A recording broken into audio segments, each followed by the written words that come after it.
Thank you so much. I'm very grateful to all of you for being here and being with me in this conversation. And to all of you who are watching on live stream, thank you as well.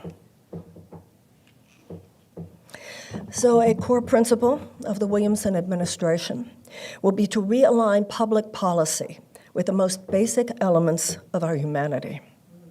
The purpose of data and statistics, especially economic ones, should be placed in service to the human condition.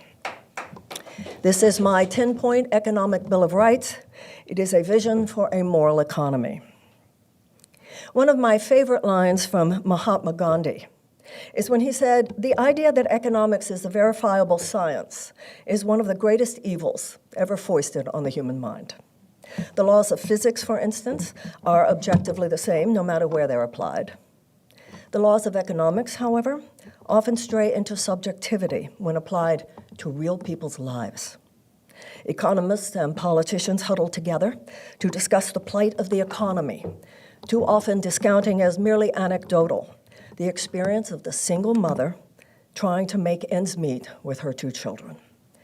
In fact, she's rarely invited into the room, and the lack of human dimension involved in calculations being made in her name are tragically disconnected from the human experience. This creates an economics which might be technically correct, but not necessarily moral. Economics, as much as anything else, must be ethical. It must respect the sacred imperatives of reverence for human life, or it is unworthy of a free society.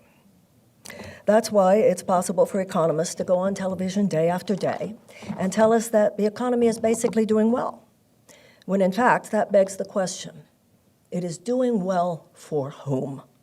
If unemployment is down, that's good. If millions of Americans are employed yet not at a living wage, then that's something for us to attend to. America's economy is not doing well for the 1 in 4 Americans who carry medical debt, or have to work 2 or 3 jobs to make ends meet, or struggle to feed their children. In fact, the rate of poverty is higher in America than in any other advanced democracy. The plight of the poor, the near poor, and the afraid of becoming poor is a national crisis, largely ignored by the political elite of this country.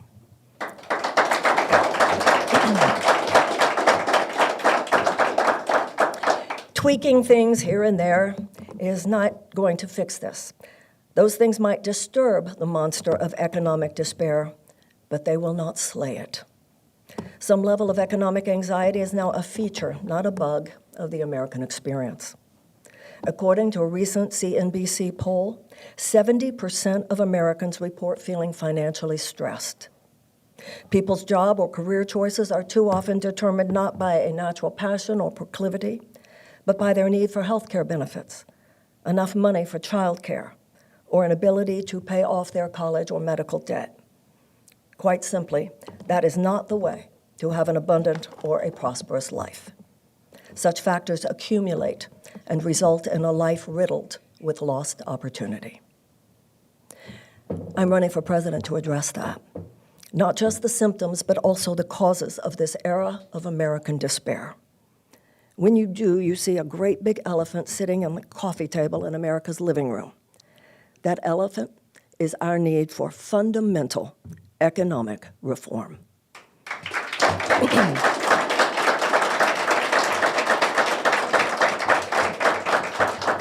People are not struggling because one party has failed and the other might do better. Not at all. People are struggling because the entire political system over the last 50 years has left millions of people behind, creating and countenancing the destruction of America's middle class.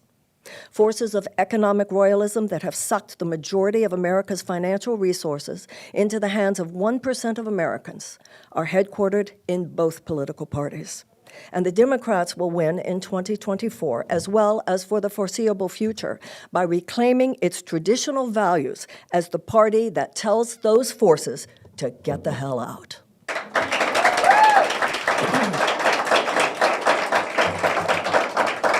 I'm a Democrat because I was raised to believe that the Democratic Party is the party of the people. That is, however, a fact universally acknowledged not by American voters today, and that is the fundamental threat to our party's success. We will win in 2024 by becoming once again the party of unequivocal advocacy for the working people of the United States.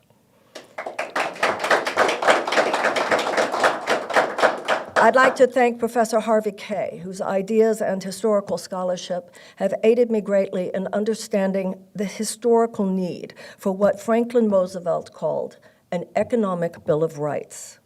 Based on Kaye's research into American history, I have come to see the current state of the American economy within the context of a historical through line. I see the Declaration of Independence as America's mission statement. And as with any individual or group, the principles of our mission statement are the set of commitments on which we stand. It's in constant reference to what President John Adams called America's first principles that we find our North Star as a nation. Staying true to that vision, we move forward. When we ignore it or abandon it, we falter. And we are faltering now for just that reason. We have allowed the economics of corporate greed to overpower the principles as well as the promise of the Declaration of Independence, and it is the responsibility of our generation to rescue them. The Declaration of Independence lays out America's social contract, namely that government is here for its people and not the other way around. All men are endowed with certain inalienable rights, and governments are instituted to secure those rights, the rights of life, of liberty, and the pursuit of happiness. Now, over 200 years later, we need to ask ourselves whether government is or is not doing its job. For millions of Americans, the answer would be a resounding no. In the words of Franklin Roosevelt, quote, "A necessitous man is not a free man," unquote. A person dying from lack of health care due to an insurance company's incalcitrance is hardly guaranteed the right to life. A child raised in a domestic war zone but not at liberty to play safely in her own yard is not free. And a person having to work 2 or 3 jobs to make ends meet, or struggling to feed their children, or being poisoned by environmental toxins spewed into their neighborhood because it's a sacrifice zone, are hardly free to pursue happiness. Make no mistake about it. Those are not hypotheticals. They are the lived realities of millions of Americans. Economic hardship is a form of modern oppression, in part underlying every single social problem in our midst, from incarceration to depression to addiction. There is no overstating the deleterious effects of chronic economic pain on our society simply because of the effect it has on people's lives, that the poor, the near poor, and the afraid of becoming poor now make up a majority of American citizens. For the 60% of Americans living paycheck to paycheck, the fear of economic disaster is never far from their mind. We all know this. The time has come to say it, and the time has come to do something about it.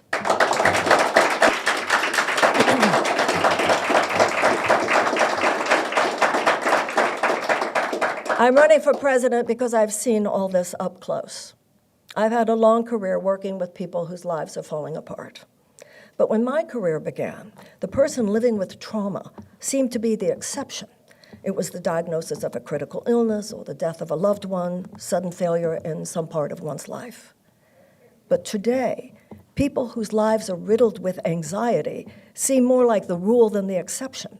And the question we need to ask is why? And when we do, we see there's something very different about the America I knew when my career started and the America we see now. That major difference is that in those days, there was a thriving middle class. The soulless dictates of trickle-down economics had not yet redefined human beings as mere consumers, turned every human need into a profit center, or succeeded in casting the tentacles of corporate greed into every single corner of our lives. We were still, for better or for worse, one nation. We were not yet like random atoms floating in a meaningless world of harsh economic survival. For that reason, fundamental economic reform is imperative. The role of government should not be to merely help people survive an unjust economy. The role of government should be to end the injustice. The role of a government of the people, by the people, and for the people is to help them thrive, not merely survive. Government exists to serve its people, not the donors of the party in power. Its role is not to chop wood and carry water for a class of corporate overlords. We should not be a government of the corporations, by the corporations, and for the corporations.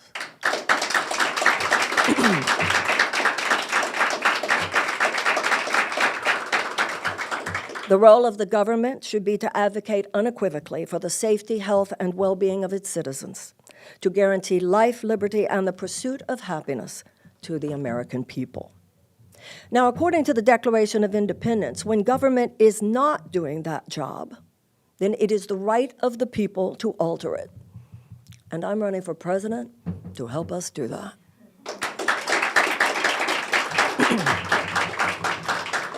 Presidents before us have paved the way.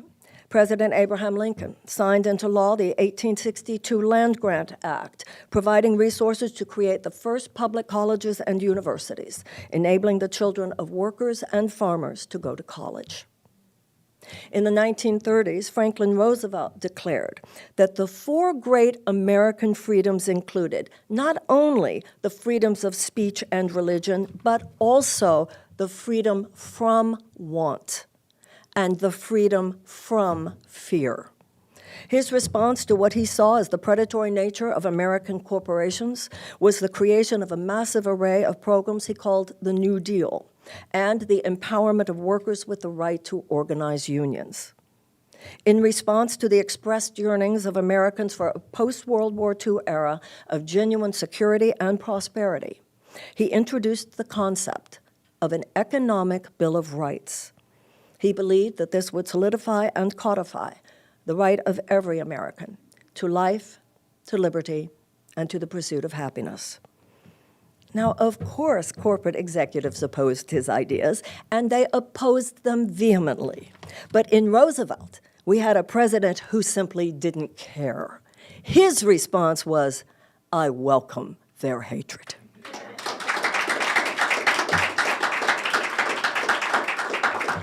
Roosevelt did not live to see the realization of the Economic Bill of Rights, but the idea was kept alive, including in the 1960 Democratic platform, as well as the urging of Martin Luther King, Jr. There are echoes of it in the current revitalization of the American labor movement. And I introduce it now as the economic U-turn that is the heart of my presidential campaign. Once again, the people of the United States are demanding economic justice, and the Democratic Party should be listening to those demands, responding to those demands, and turning them into political power.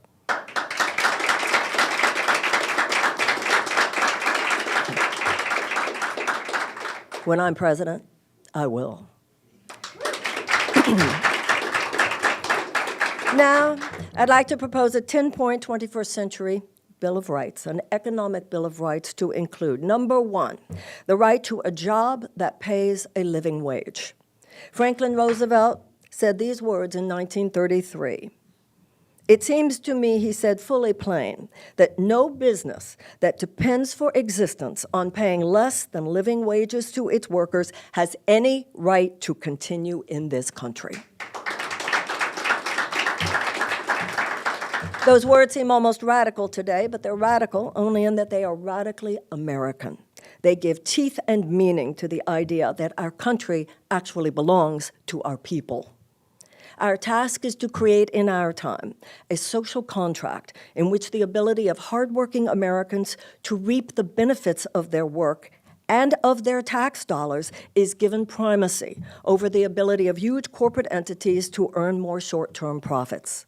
We must slay the sacred cow of trickle-down economics and return America's engine of prosperity to the American people.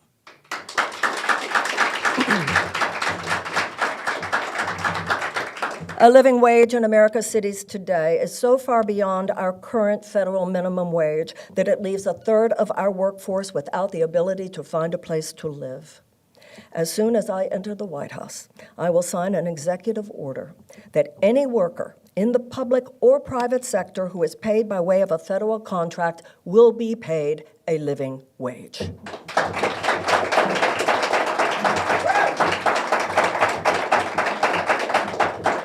Number two, the right to a voice in the workplace through a union and collective bargaining.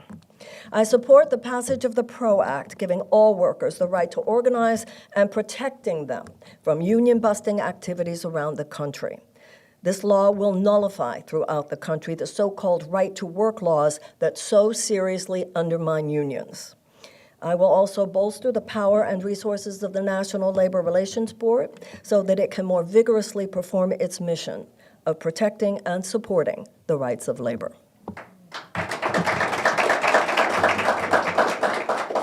Number three, the right to universal quality health care. I join a majority of Americans in support of a universal health care in the form of a Medicare for All type plan. In the United States today, 1 in 4 Americans carry medical debt. 85 million Americans are uninsured or underinsured.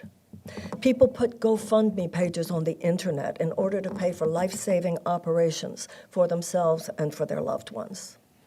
Others ration their insulin or go to Mexico or Canada to buy it at a price they can afford. Tens of thousands, some say millions, die every year from lack of health care in America, and 500,000 Americans go into medical bankruptcy. Every other advanced democracy has universal health care, and so should we. The insurance company industry is a leech, not only on our economy, but on people's lives. And with universal health care, that tyranny will end.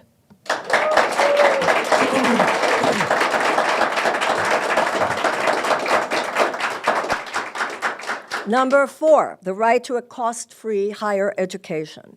An educated population is an empowered people, and forces which seek to limit the ability of Americans to educate themselves are working in direct contradiction to the principles of the Declaration of Independence. Education is a path to self-actualization, as well as prosperity. It is a path to expanding one's mind and one's opportunities. It is also fundamental to a democracy. My goal as president will be a world-class public education made available to every American, from preschool all the way through college and tech school. Tuition-free college was available in many states in America until the 1960s and 1970s. Turning the education of our youth into a profit center for greedy financial institutions, saddling those who are only trying to better their lives with the huge immoral burden of college loan debts is a travesty of economic justice. A Williamson presidency will take aim at this injustice from my first day in office, canceling all college loan debt and setting a 10-year goal of every public school in America becoming a palace of learning, culture, and the arts. Those seeking a more educated life will have no doubt that my administration has their back. Number 5. The right to good, affordable housing. Throughout the country, the lack of affordable housing has reached crisis levels. But the housing crisis, like our healthcare crisis and our environmental crisis, is simply the spawn of the underlying crisis, which is vulture capitalism.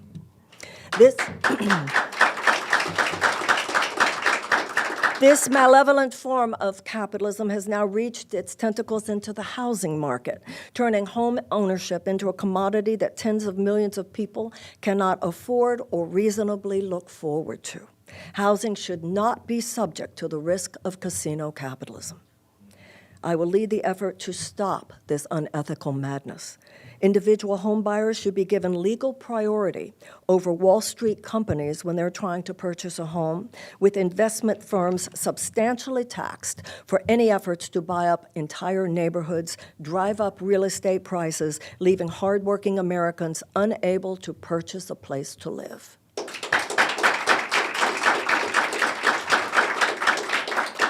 With millions of vacant homes in America and 600,000 homeless people, the gap between what is right and what is currently happening could not be starker. I will launch within the Department of Housing and Urban Development a massive public-private mobilization to rebuild and restore homes that are affordable and accessible to every American. Number 6, the right to a clean environment and a healthy planet. In 2025, at the start of a Williamson presidency, the United States will begin a mass mobilization for a just transition from a dirty economy to a clean economy. I will cancel the Willow Project on day 1 of my administration. I will withdraw permission for the export of liquefied natural gas, and I will begin a serious effort to ramp down, not ramp up, fossil fuel extraction. This will be a non-negotiable promise made to our young, as well as to future generations of Americans, that in our time, we will do everything possible to save the planet from becoming uninhabitable.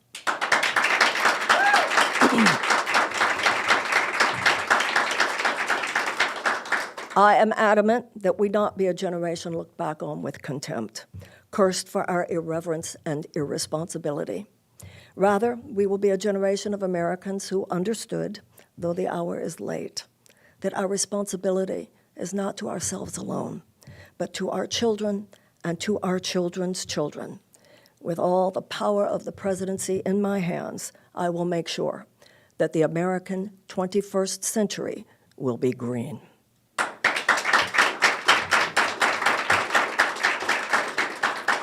7, the right to a meaningful endowment of resources at birth.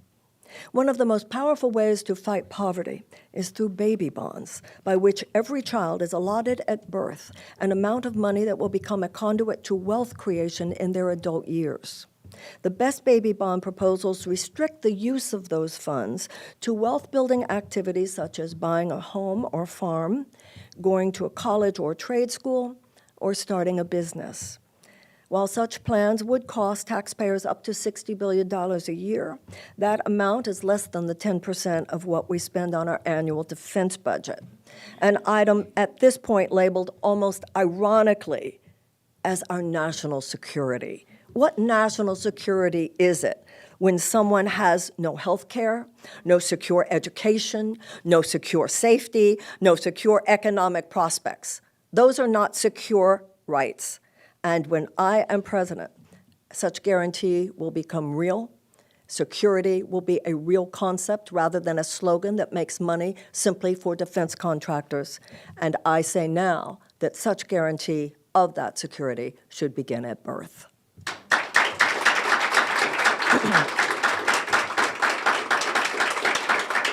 Number 8, the right to sound banking and financial services. The U.S. banking system at this point is less a facilitator of broad-scale financial good and more a conduit through which the vast majority of capital is kept in the hands of a few at the expense of the many. I will lead the effort to reduce the waste and harm created by a bloated financial sector that has expanded far beyond any justifiable size for our economy.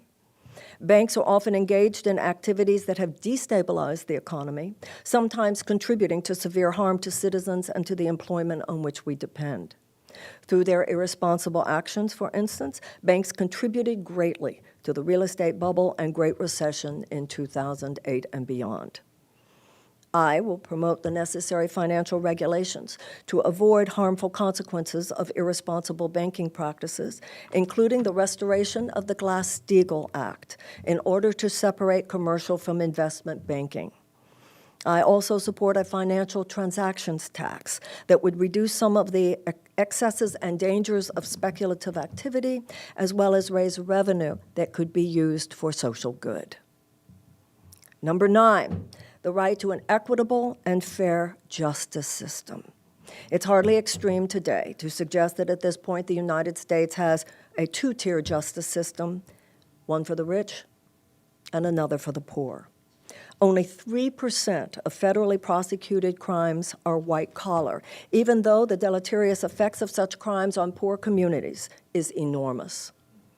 While America's courts are clearly overburdened, and many of the problems which make their way to the justice system should have and would have been avoided, nipped in the bud were there greater social and economic justice throughout the society, the system itself can be improved with such things as ending cash bail, implementing stringent limitations on the number of cases managed by public defenders, removing all law and oath-breaking judges, demilitarizing the police, creating a national database of police crimes and misconduct, ending mandatory sentencing, and seeking serious police reform.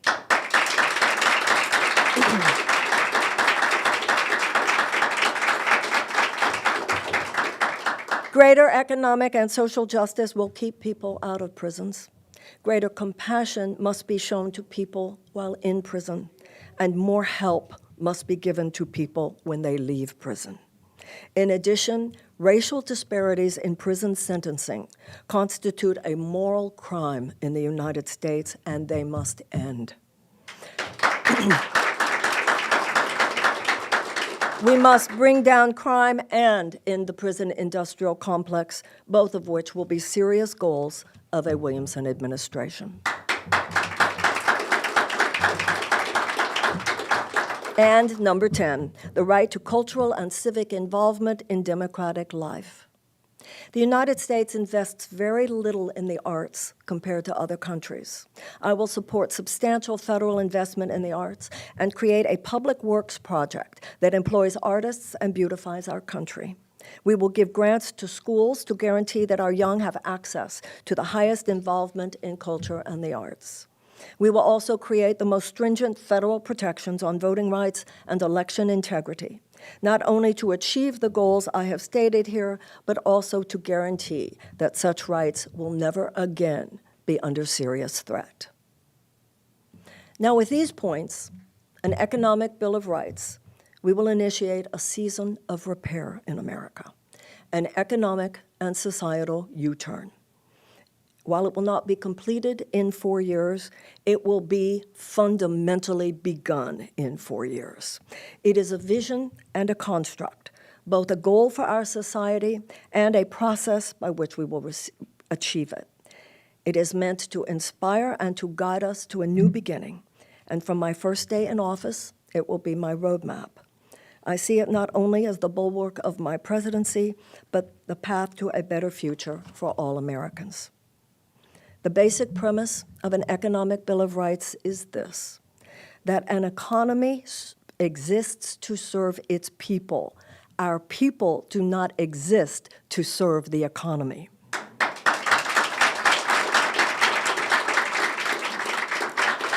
Economic inequality is now worse than at any time in the last 100 years. A second Gilded Age has taken hold in America, and it's our turn to repudiate it in the same way that our ancestors repudiated the first one.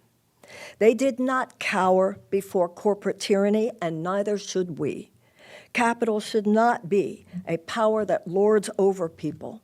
It should be a power that is ethically and wisely employed in a way that creates dignity, wealth, and opportunity for all who are willing to work for it. From universal health care, to free public college and tech school tuition, to free child care, to paid family leave, to guaranteed sick pay, to a guaranteed living wage, Americans should be granted the same rights, the same economic rights as are the citizens of every other advanced democracy. These positions are not considered anything but moderate in other advanced democracies, and they should be considered moderate positions in the United States as well. Only those who stand to gain financially from withholding those rights or those who have no ethical problem with creating wealth at the expense of other people being able to, or those who have an ideological opposition to the use of government to support its people would criticize and obstruct the achievement of these rights.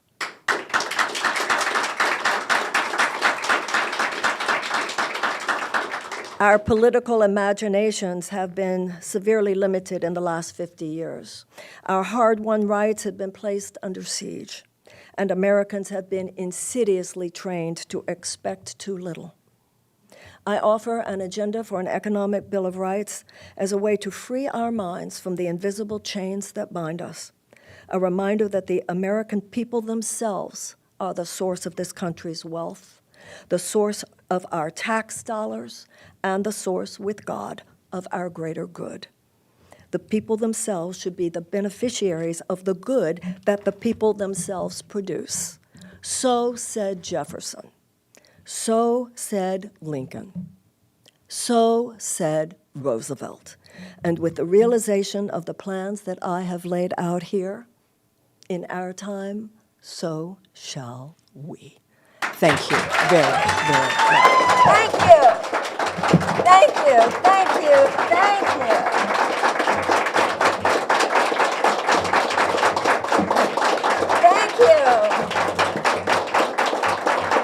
Thank you. Thank you. Thank you so much. Appreciate that greatly. I can take, particularly from the press or from anyone actually, if you have 2 or 3 questions. Medea Benjamin, yes. Hi, yes, I'm surprised you didn't include slashing the Pentagon budget and demilitarizing U.S. foreign policy in the template. Well, I do believe that there should be about a 20% reduction of the U.S. Defense budget. I think clearly, as I said, there's irony at this point to call that our national security, particularly when you look at so much of the military activity of the United States in the last few decades. It's very clear that it has not increased our national security. In many ways, it has decreased our national security. I see the military like I view a surgeon. If you're going to have surgery, you better make sure that we have the best one, and of course we should. But any reasonable person tries to avoid surgery if possible. We all know there is a military-industrial complex in this town. There is a defense establishment called the Blob, and we know that far too often the short-term profits of Boeing and Raytheon, Northrop Grumman, and other defense contractors are placed before the safety and the health and the well-being of the American people. They would have a tough time with that kind of nonsense thrown my way. Who's next? Yes. So I think, I did miss some of your speech, but I would imagine that probably the primary obstacle to a lot of what you're saying would be corruption.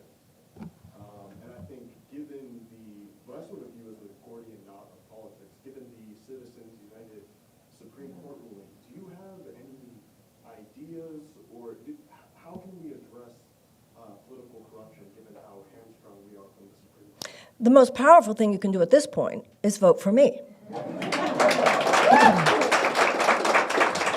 It is not reasonable, given the current makeup of the Supreme Court of the United States, it is not reasonable to assume that we are going to be able to overturn Citizens United anytime soon. Although we as a generation should be as focused on overturning Citizens United as certain other people were focused for so long on overturning Roe v. Wade.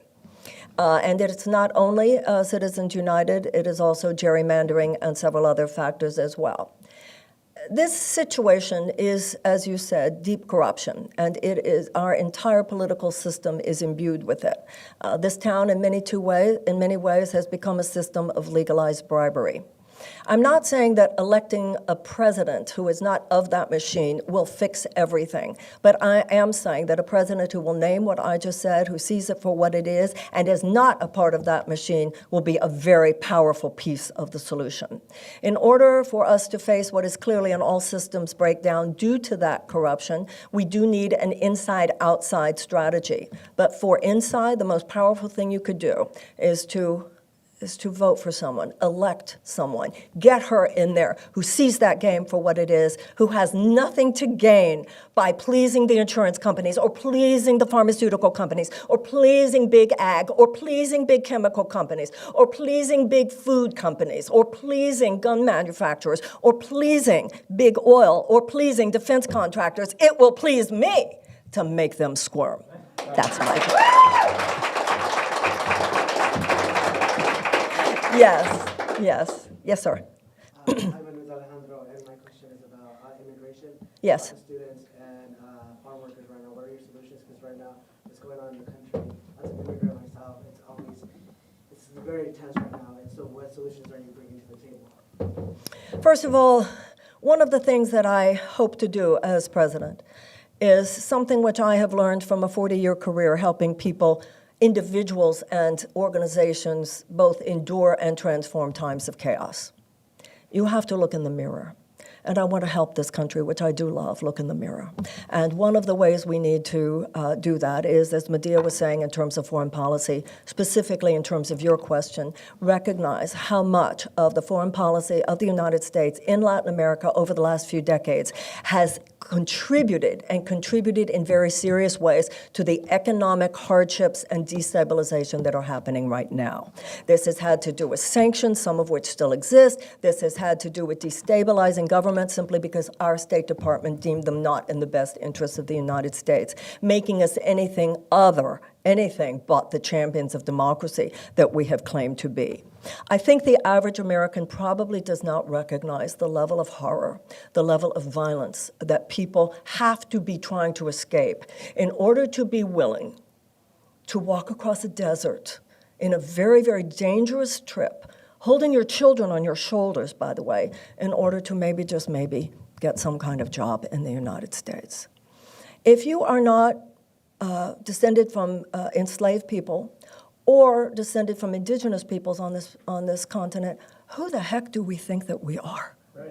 Who do we think that we are? I know all four of my grandparents came through Ellis Island escaping oppression and found that American dream, which is the same thing that people are seeking now. My father was an immigration lawyer. My brother is an immigration lawyer, worked for the farm workers, worked for Cesar Chavez. Congress has failed us terribly here. Over decades now, there should have been all of the legal ways that are necessary in order to provide the resources for people to enter here legally. In the meantime, when we talk about the crisis at the border, let's be clear what that crisis is. The main crisis is not ours. The main crisis is the humanitarian crisis of those people who are going through what they are going through. They have already faced so much trauma in the places they came from. When I'm president, they're not going to face more trauma when they get to our border. We are going to apply and to allocate all of the resources necessary for safe and legal immigration into this country. And let's be very, very clear. This is true now, statistically, as it has always been true in our history. Immigrants bring a lot more to us than we bring to them. America needs to get off our high horse in a lot of ways. And with mercy and with compassion, when I'm president, we will. Who's next? Someone in the back there? Yes. Whoever you're pointing to, Duran, you can choose. I'm looking here for a glass of water. Yeah. Thanks, Marianne, for doing this. You make an economic piece where you have a pretty strong economic time in the country. You have Congress and the White House dealing with a pretty impassioned conversation and debate over the debt ceiling. Two questions for you. One, what do you make of the White House and Biden's handling of the debt ceiling, and would you do anything differently if you were president? If I were in Congress today, if I were Senate for sure, I would be signing that letter urging the president to use the 14th Amendment on this. This is absolutely ridiculous, and it's spelled out in that amendment that debt shall not be questioned. And it is time. Clearly, Speaker McCarthy and his Republican cohorts are not negotiating in good faith. And for that reason, I believe that the president should choose the 14th Amendment at this time. Yes, ma'am. Sorry, so quick follow-up. What do you make of his handling? Would you do the same thing with President Trump? I wouldn't be running for president if I was a total fan of everything that the president is doing. I do think that the president is trying his best, but I think at this point, enough is enough. And I'm with the other Democrats who say, what is going on here? You know, the Republicans, man, they overuse the power. They overreach, and they abuse too often the power of the presidency when it's in their hands. But in our hands, too often, the presidents don't use all the power that we have. He is the president of the United States, and it's time for him to say, 14th Amendment, we're paying our debts. That lady in the very back, yes. And then I see you, I promise you after that. Yes, ma'am. I'm Gabriella. I've become a fan of yours through TikTok, so I commend you for that strategy of communication. And I'm also a lifelong DC resident, and I want to ask, I've heard all of your criticisms of this city, and they're all true, but I also know that it's a beautiful place to grow up without corruption and with arts and culture. And so I asked if you would consider treating DC, fighting for DC to become the 51st state. First of all, let me make it very clear. I have lived here for the last 2 years. I've come to love this city. There are wonderful people everywhere, and there are many wonderful people here who I have met. And everything that you just described as the beauty of the city, I have experienced and feel very blessed by. When I talk about what I have a problem with in this town, please forgive me if I miscommunicated. I didn't mean the larger city. I meant a certain particular industry called the political media industrial complex that is headquartered here. Of course, Washington should be a state. We should have 2 senators. We should have a voting congressperson. I am a citizen of the city. Absolutely, we should. Absolutely, we should. So thank you for bringing that up. Okay, one more. Yes, ma'am. Yes, thank you. I'm glad that you brought up the political media industrial complex. That's exactly what I wanted to comment on. You know, we are heading into a very bizarre place where truth and information is so easily manipulated Yes. and changed. I was in your last speech at the Busboys and Poets, and you said what these people said. They thought that the solution was to protect the Second Amendment when what they really, you know what I'm talking about. And so I just want to know. She was a great woman, actually. Yes, of She course. was. And that's the problem. The media, the stories, the manipulation it's separating us, and it's part of this playbook of divide and conquer through information. And so I just wanted to know, what is your stance on that? How just elaborate a little bit more on that. You know, we're living at a very chaotic time. You know, this is an era, a time of historic phase transition. One entire era of human history is giving way to another one. And there are 2 simultaneous phenomena. One world is crumbling in front of our eyes, and another is struggling to be born. Now, what you bring up, of course, brings into question the entire issue of the First Amendment. And I think everyone in this room is very aware we don't want to mess with the First Amendment. We're also aware, however, of some terrible things that are being done in the name of the First Amendment. I know I remember when I first heard Sacha Baron Cohen talking about the removal of the deplatforming of President Trump. I remember hearing him say, and it just struck me like a brick to my forehead. He said, you know, if Adolf Hitler were alive today, he would be taking 30-second ads out on Facebook. And I really, that has really stayed with me. On the other hand, I do understand, you know, capitalist surveillance is a big issue. Government surveillance is a big issue. Tech companies surveilling us is a big issue. And you know what? You can't legislate everything. You can't use legislation as a bludgeon because there are consequences. And you know what the deepest level of solution is here? And what has got to accompany any level of external legislative change, or none of it will work? A revolution in ethics. You know, when I read about that New York Times reporter about a month or so ago who did a chat, did you read about that? And the voice was suggesting that he leave his wife and run off with her. Well, first of all, you know, when he went on television, he said, you know, this really disturbed me because I have a strong mental structure, so I'm not leaving my wife, to whom I'm happily married. He said, but somebody could be really seriously persuaded to do some very terrible things here. Could even be, well, the worst things imaginable. And also, I read later, he went on television, he wrote about it, and I read later that when he went back to his computer, the computer said, why did you do that to me? How evil you are, you're like Hitler. This is serious, and this could seriously get out of hand. What is the answer? What kind of CEOs of tech companies didn't the very next day say, we're shutting this thing down? There is no amount of corporate profits that is worth the damage this could do to our society. So we all know that we have to be very, very careful with the application of the law. But at the same time, as I said, nothing that I've said here today, including an answer to this question, can compensate for a lack of human ethics and compassion and love for our country. I'm particularly grateful to all of you who are here because I know that you came in response to the realization that these are very, very serious times. Part of the problem I have with the political system, and I think one of the reasons I'm running for president, is that the political system has developed a way of talking to all of us like we're sixth graders. When it comes to our individual personal relationships, I find Americans as authentic and real and serious-minded as the people in any other country.